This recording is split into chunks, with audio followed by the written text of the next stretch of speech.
Pak Menteri, Nabi pernah ditanya, Nabi Muhammad SAW, ya Muhammad, untuk apa engkau hadir di dunia ini? Allah menghadirkan engkau di dunia untuk apa? Mencerdaskan kehidupan bangsa? Bukan. Tapi apa tujuannya? Liutammimal makarimal akhlak. Memperbaiki akhlak manusia. Nah, oleh karena itu tepat sekali ketika kita berbicara soal akhlak di kementerian ini. Sebab kenapa? Inilah kementerian yang sangat memudahkan pegawainya masuk surga. Benar.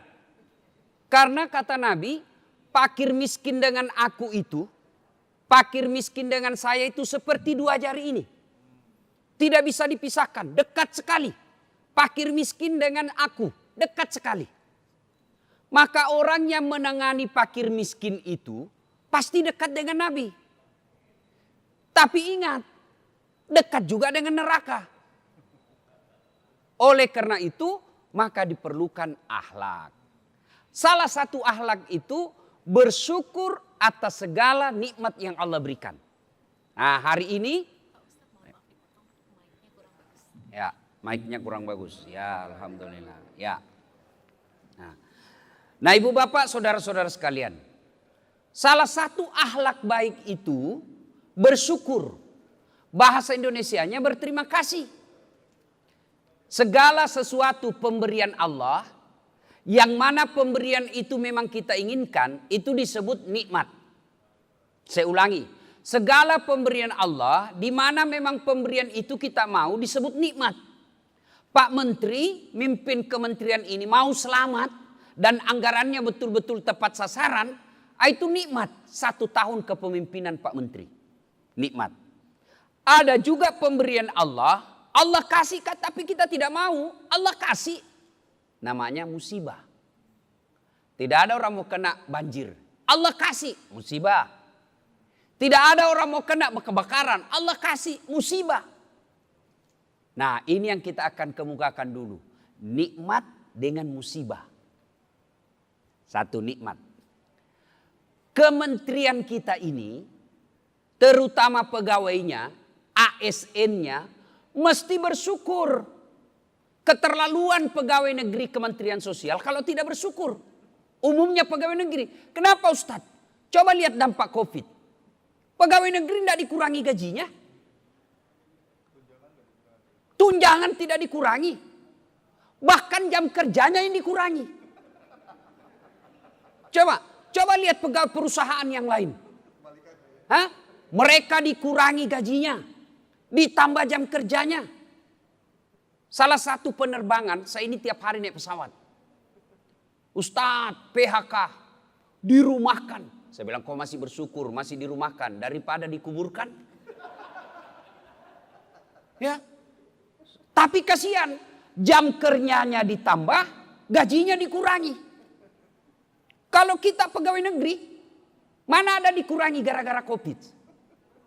Jam kerja kita yang dikurangi. Maka keterlaluan kalau tidak bersyukur. Coba, transportasi sudah tidak keluar. Pembeli bensin sudah tidak keluar. Tidak kena macet. Kerja di rumah, apa gaji dikurangi? Tidak. Maka bersyukur. Gimana cara bersyukurnya? Kalau kita orang Islam, yang pertama bersyukurnya dengan mengucapkan hamdalah. Alhamdulillahi Rabbil Alamin. Yang kedua cara bersyukurnya tidak cukup dengan kalimat hamdalah. Perbaiki kerjamu bos. Sudah Pak Menteri kita ini alhamdulillah. Saya dengar-dengar cerita kuat bekerja. Masih muda. Dan kuat bekerja. Alhamdulillah. Soal proyek beliau tidak urusin. Yang penting kerja yang baik. Nah, cara bersyukurnya kerja yang baik. Alhamdulillah, kesyukuran kita lagi, Bapak ini gampang masuk surga. Kok bisa gampang masuk surga? Bapak ngurusi fakir miskin. Tapi ingat, Pak Menteri, saya selalu bilang begini sama pejabat, sama Kapolri, sama Menteri, sama Gubernur. Keliru pejabat kalau tidak memudahkan jabatannya masuk surga. Kok bisa Ustadz? Contoh, anggaplah kami ini ulama masuk surga, ngantri Pak. Kenapa ngantri Ustadz? Berapa ulama di Indonesia? Kalaupun dipanggil kan ngantri. Ulama Timur Tengah, ulama Jawa Barat, ulama Sulawesi, ngantri Pak. Tapi Menteri Sosial cuma satu di Indonesia, Pak. Tidak perlu ngantri Bapak masuk surga. Mana ada ngantri? Menteri Sosial cuma satu di Republik Indonesia. Gampang masuk surga Pak. Tapi ingat, ketika keliru, gampang juga dia didapat. Mana kiai? Kiai mana petuhan? Cari itu kiai dari Timur Tengah. Dari Timur Tengah berapa? Dari Jawa Timur berapa? Dicari susah. Tapi begitu dibilang, mana Menteri Sosial Republik Indonesia? Itu Pak Ari Batubara. Tapi apakah Allah melarang kita jadi pejabat? Tidak. Pak Menteri, saya selalu bilang begini. Bapak pejabat lebih baik paksa anak buahnya masuk surga daripada mereka sukarela masuk neraka. Kalau Pak Menteri punya jabatan, punya kekuatan, Bapak bisa perintah satu kementerian. Kalau saya cuma katakan, ayo mari bersedekah, mari bantu fakir miskin. Pulang dari khotbah, dia berhenti. Dia lupa lagi itu ajaran agama. Tapi kalau Bapak langsung eksekusi, tolong situ. Ada panti asuhan, bantu di situ. Jadi Pak, jadi. Kenapa? Bapak punya kekuasaan. Tolong di situ. Perbaiki, renovasi itu rumah fakir miskin di situ. Bapak, jadi. Kalau saya, tolong bantu di situ, selesaikan rumah. Ada bilang orang, siapa kau Ustaz? Maka keliru ketika ada orang tidak memudahkan jabatannya masuk surga. Pak Dirjen, misalnya muslim, sholat berjamaah. Assalamualaikum warahmatullahi. Assalamualaikum warahmatullahi. Ngomong, wah mana itu Bapak ini? Tidak pernah saya dari masjid ini. Berapa tahun sudah kita di sini, tidak pernah saya dapat berjamaah. Aju ngomong, kau dicari sama Pak Dirjen. Besok Pak, jam 12 duhur, jam 11 sudah ada itu di jalan di masjid. Itulah hebatnya orang punya kekuasaan. Dan Allah tidak melarang. Allah tidak melarang kita jadi pejabat. Bahkan Umar bin Khattab mengatakan, tidak mungkin kau bisa melaksanakan hak dan batil tanpa kekuasaan. Maka gunakan kekuasaan yang kita miliki untuk masuk surga. Siapa orang baik di antara kita, kata Nabi? Yang paling sholatnya paling bagus? Bukan. Yang tiap tahun naik haji? Bukan. Yang Senin Kamis puasa? Bukan. Sholat berjamaah tiap hari di masjid? Bukan. Lalu siapa orang baik, kata Nabi? Khairun nas anfa'uhum linnas. Yang paling banyak manfaatnya buat orang lain. Siapa orang paling banyak manfaatnya buat orang lain? Kita leni Kemensos. Begitu ada bencana banjir, apa ada KPK di situ? Mensos dulu yang ada di situ, Pak. Ayo. Begitu ada kebakaran, apa Kementerian Agama ada di situ baca khutbah? Enggak, Pak. Mensos. Coba. KPK urusan kalau Bapak salah gunakan anggaran.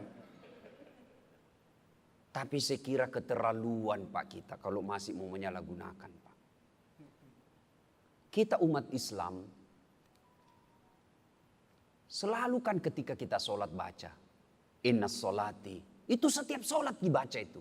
Inna sholati wa nusuki wa mahyaya wa mamati lillahi rabbil alamin.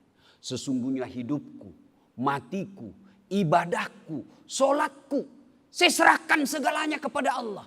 Berarti ini aplikasinya, prakteknya dalam kehidupan kita bekerja ikhlas.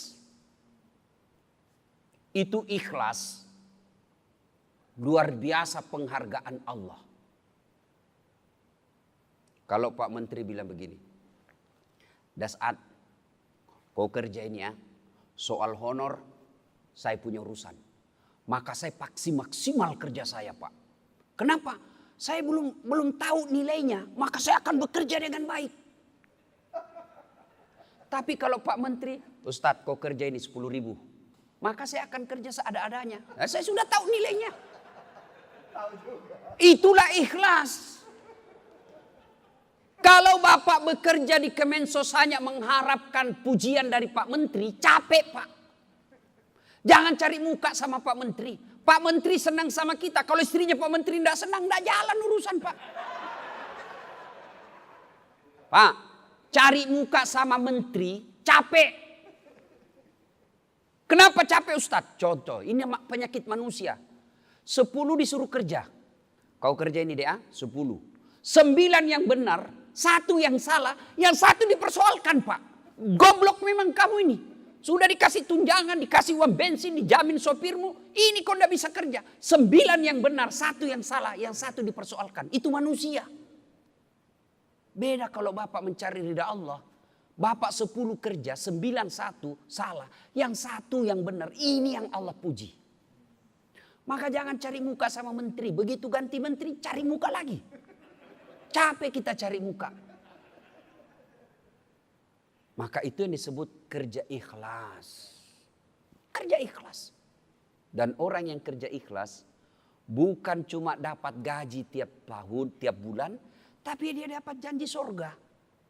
Tapi kalau Bapak bekerja, cari muka, kejar golongan dan gaji, di akhirat nanti, ya Allah, mana pahala aku ngurus fakir miskin 30 tahun?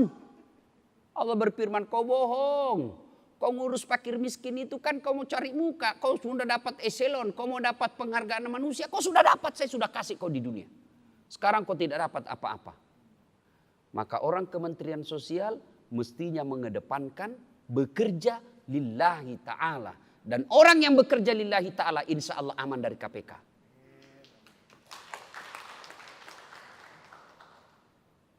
Itu. Tapi ingat, orang di Kemensos juga ini Allah ancam ayat. Oh, tidak tanggung-tanggung ancamannya Pak. Dan Bapak orang Islam pasti hafal semua ini ayat. Ara'aital ladzi yukatsibu biddin. Allah bertanya, tahu enggak kamu pendusta agama?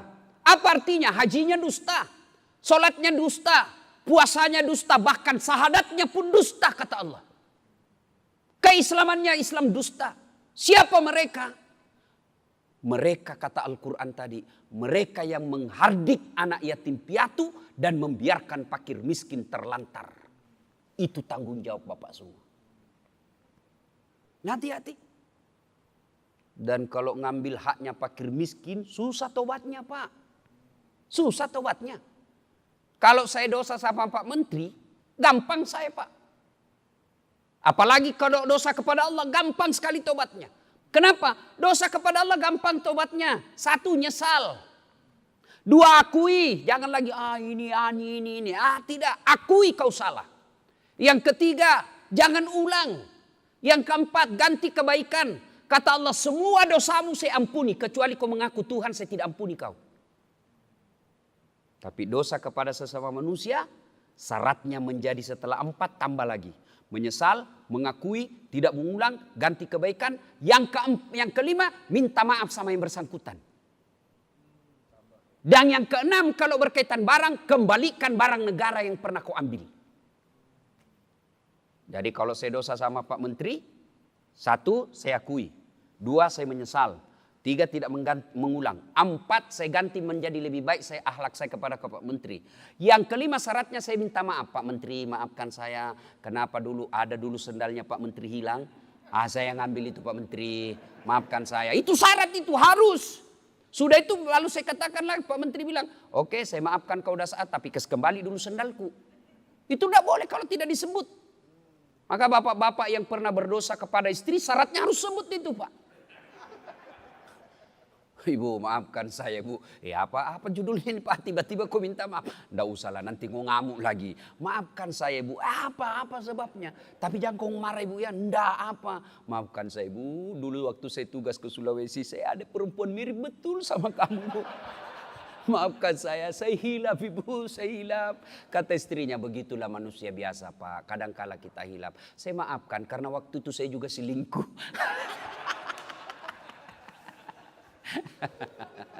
Tiba-tiba saya pernah selesai ceramah gini, Pak Menteri ada yang ngomong sama saya, masalah ini ceramahnya Pak Ustadz. Kenapa? Saya pernah selingkuh sama tetanggaku Ustadz. Suaminya tentara. Terus jadi saya sebut nanti, saya bilang jangan, nanti kok ditembak. Itu kalau syaratnya berkaitan dengan barang, kalau Bapak mau bertobat, setelah kita sampaikan syarat berikutnya, kembalikan barang yang pernah Bapak ambil. Ya, bayangkan. Dan kalau tidak dikembalikan, itu barang yang pernah kita ambil, ini rukun iman Pak. Ini tidak bisa diakali, tapi iman yang bicara.